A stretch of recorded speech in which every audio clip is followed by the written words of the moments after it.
Reflexive pronouns. ये क्या होते हैं? सेल्फ और selves form of a pronoun. Pronoun की सेल्फ या सेल्व्स शक्ल इज रिफ्लेक्सिव होती है और एम्फेटिक होती है। ये कौन सी शक्ल है देख लें। आई होगा तो माई सेल्फ, वी होगा तो आवर सेल्व्स, यू होगा तो योर सेल्फ या योर सेल्व्स, ही होगा तो हिम सेल्फ, शी होगा तो हर सेल्फ, इट होगा तो इट सेल्फ, दे होगा तो देम सेल्व्स। इसका मानी होता है खुद। अब हम एग्जाम्पल्स को स्टडी करते हैं, वहां पे आपको आइडिया हो जाएगा कि इसके मानी क्या होते हैं। Let's start some examples. He hits himself, वो अपने आप को मारता है, वो खुद को मारता है। यहां ये बात समझे, अगर हम सेंटेंस लिखते हैं ही हिट्स, वो मारता है, तो सही तरह से बात समझ में नहीं आती। कहा जाए ही हिट्स द डॉग, वो कुत्ते को मारता है, तो बात समझ में सही तरह आती है। बात करने का मतलब कि रिफ्लेक्सिव प्रोनाउंस वो होते हैं कि अगर ये ना लिखे जाएं तो सेंस कंप्लीट नहीं होती सेंटेंस की। सो हमें रिफ्लेक्सिव प्रोनाउन लिखने पड़ते हैं जहां पे खुद का मानी आए, जैसे कि ही हिट्स हिमसेल्फ, वो खुद को मारता है। एक और मिसाल, शी कट हर सेल्फ, उसने खुद को काटा। ये पास्ट इंडेफिनेट है, पहला कौन सा था? प्रेजेंट इंडेफिनेट था, तो एस का इजाफा हुआ। कट की दूसरी फॉर्म भी कट ही होती है। शी कट हर सेल्फ, उसने खुद को काट लिया, काटा। तो देखे ना, अगर हर सेल्फ ना यहाँ पे हो तो सेंस मुकम्मल नहीं होती। सिर्फ शी कट, उसने काटा क्या? शी कट एन एप्पल, उसने एक सेब काटा। शी कट हर सेल्फ, उसने अपने आप को खुद को काटा। नेक्स्ट देखें, ही इज अर्जिंग हिमसेल्फ, वो अपनी हिम्मत बढ़ा रहा है टू वर्क हार्ड, मेहनत करने के लिए। अब यहां अगर हिमसेल्फ हम ना लगाएं तो जुमला मुकम्मल नहीं होता। He is urging to work hard, sense नहीं बनती।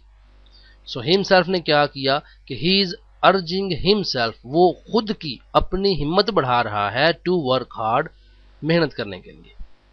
सो रिफ्लेक्सिव प्रोनाउंस वो होते हैं कि जो मुनक्कस करते हैं अपने सब्जेक्ट को, इनकास करते हैं, मुनक्कस करते हैं अपने सब्जेक्ट को। जैसा सब्जेक्ट होगा वैसा ही हम आगे रिफ्लेक्सिव प्रोनाउन इस्तेमाल करेंगे और मानी मुकम्मल होगा।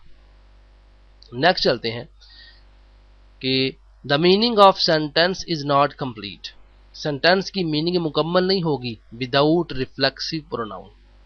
जब तक हम उस खास फिक्रे में रिफ्लेक्सिव प्रोनाउन का इस्तेमाल नहीं करेंगे तो सेंस मुकम्मल नहीं होगी।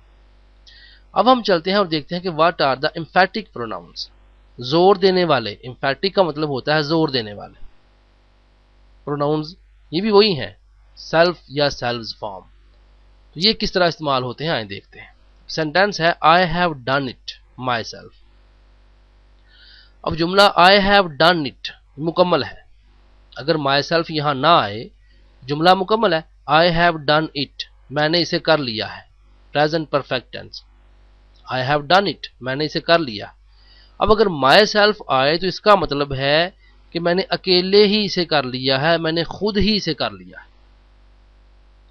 अगर हम ना लगाएं जुमला मुकम्मल है, अगर लगाएं तो जोर दिया जा रहा है कि मैंने खुद। इसको हम यहां भी लिख सकते हैं, I myself have done it, मैंने खुद इसे कर लिया। नेक्स्ट सेंटेंस समझे, I myself heard the noise. देखिए माई सेल्फ इधर आ गया। सो अगर माई सेल्फ हम ना लगाएं जुमला क्या बनेगा? आई हर्ड द नॉइज, मैंने शोर सुना। बट अगर माई सेल्फ आ जाए तो एम्फेटिक जोर दिया जाएगा कि मैंने खुद शोर सुना। नेक्स्ट देखें, this is the machine that works by itself, ये वो मशीन है जो खुद से काम करती है। अब देखें हम एम्फेटिक को कई दफा बाय के साथ भी यूज करते हैं। ऐसे लिख सकते हैं, आई have done it by my self, मैंने खुद अकेले ही इसे कर लिया। सो एम्फेटिक प्रोनाउंस हम बाय के साथ भी इस्तेमाल करते हैं और वैसे भी जोर देने के लिए इस्तेमाल करते हैं। आई होप कि आप समझ गए हो।